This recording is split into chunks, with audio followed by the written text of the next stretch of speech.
he said, referenced the bounty on Jelani's head and said, offered to go find him for you. He probably knows where Jelani is, but look, the situation. Look, let me just talk about as best I can what happened in the consultations. I think they were serious discussions, and I think again I'm speaking in my national capacity here, not as president of the council. We are working to see if we can get to some press elements or a press statement. It'll probably take a little bit more time. But I think what you saw around the room was a great respect and great understanding of what's going on the ground right now.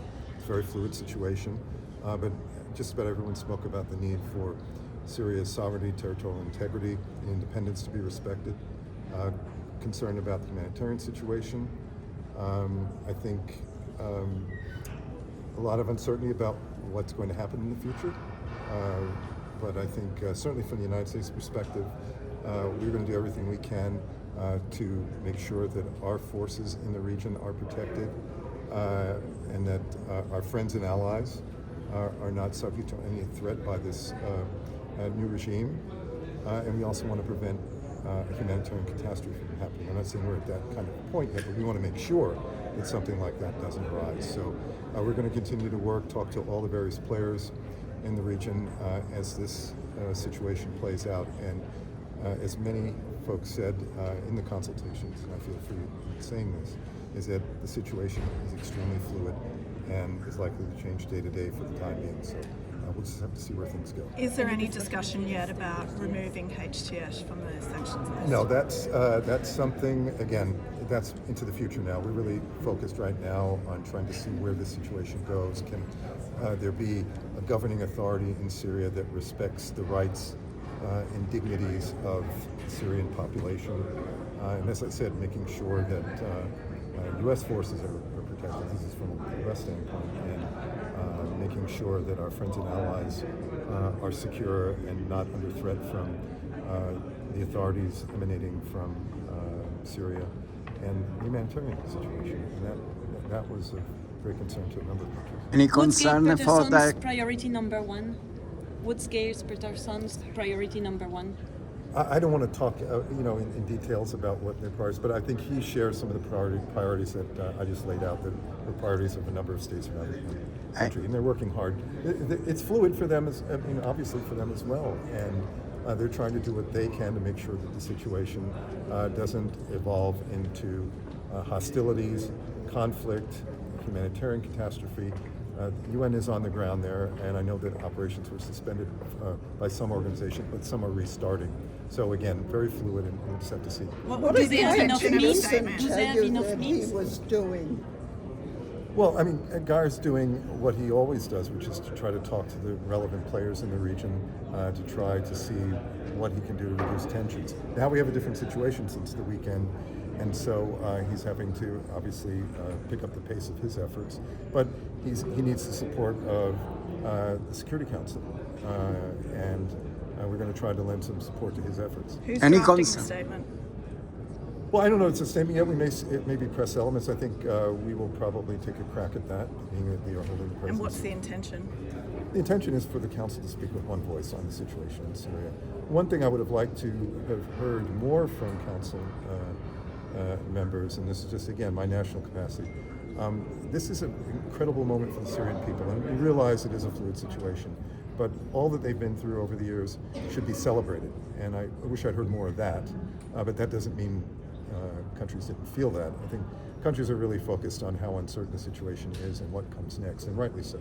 But with so many vetoes at the Council on the Syrian file for so many years, it's very hard to imagine you speaking in one voice. How can you imagine that? Well, I think this is a new situation now. No one expected the Syrian forces to fall like a house of cards. And it took a lot of people by surprise. I mean, we saw some indications of this in the lead up to what happened, but the speed in which this happened was quite extraordinary. So this is a new opportunity with also some great risks as well. But we want to try to take advantage of the opportunities before others other nefarious actors try to take advantage of it for not so good purposes. Ambassador, any concern for chemical weapon? Yes, that is an issue that's obviously a big concern of ours and others, and it did come up in the discussion. And we, of course, as the U.S., are looking to do whatever we can to make sure that, again, those munitions are as secure as they can be, and ensure that they don't get into the wrong hands. Are you confident you know where they all are? I don't want to speak about our level of comfort. I mean, anytime you've got chemical weapons in a place where it's just going through this kind of a situation, a change of governance, you have to be concerned. How would you characterize Russia, given Russia's role in this conflict? How would you characterize their dispositional position in the Council today? Well, a little bit of, how should I say, a little deflection to try to focus on some of the Israeli comments. I, of course, wanted to make sure that and remind colleagues about those who have supported the regime and the importance of this moment for the Syrian people. So I think the Russians are quite aware of their inability to really control what happened. And I mean, this is just a great testament to the Syrian people. And again, that's why I focus on this. Because we've all seen the celebrations in the streets. It's been extraordinary, and we need to support them. But again, we're under no illusions about how challenging this is going to be going forward. But at least for the moment, let them enjoy the little bit of freedom they have from that ruthless regime. How does the US think Assad should be held accountable? He should be held accountable. That will need to be determined by international institutions that deal with these questions. So I don't want to say that, but he needs to be held accountable. Him and the regime elements that supported him, and frankly, those states that supported that regime. Do you see any new role for UNDOF or any new mechanism there? Well, UNDOF has a role to play, and we have to do what we can to make sure that UNDOF's role is respected, that they're not under attack by any elements of this rebel alliance, and from other forces. So right now, I mean, we did obviously speak with Jean-Pierre, and he expressed some of his concerns, a lot of which we share. And so we'll do everything we can to ensure that UNDOF has the resources and the support it needs to continue to do its job. What are his key concerns? I want to get too into it because this is closed consultation, so between us, please let me ask him. It's just between the I don't know, the Just 20 between of us. all of us. And on HTS, was it discussed in the council, the sanctions, and was there any? No, there wasn't really. It was just questions about, where is this group going from here? What kind of support does it have? Those kinds of questions. Again, all things we all are interested in, finding out about. We've heard a lot, but we need to see the actions, and hopefully they will live up to some of the words that they used over the weekend, which was, respecting the rights of Syrians, all the things you heard. But we'll see. Ambassador, the Syrian ambassador we just met, and he said that he received instruction that the mission here still represent the government of Syria. We're trying to figure out what kind of government you're talking about. He said the new government for people, for democracy of Syria. But do you know who represents Syria in this moment here at the UN? Well, right now, their credentials, the Credentials Committee met not that long ago, and it's not that long ago, I think maybe a week and a half or so ago. So I don't think that's, I think that issue for the moment is where it is, about who represents Syria here. Now, let me just leave it at that. You guys are on the Credentials Committee.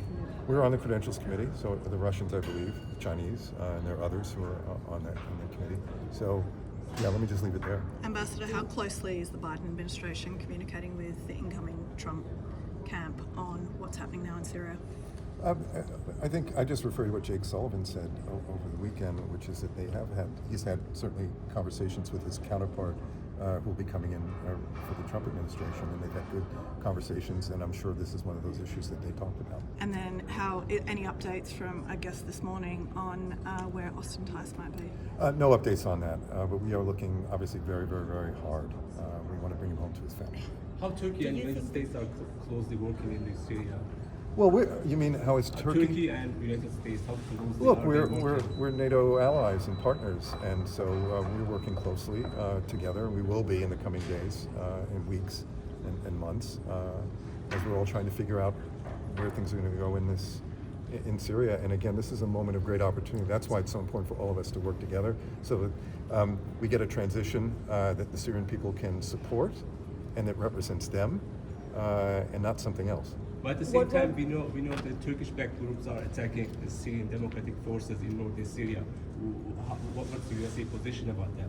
Well, look, I mean, we want to make sure that there is some stability and tranquility in Syria right now. It's a very difficult time, and you know, these types of flare-ups will happen from time to time. But the most important thing is that all of our key partners, along with us, are going to work to try to bring about a stable situation in Syria, something the Syrian people desire deeply and have for quite a long time. So what role do you think the Security Council can play in this transition?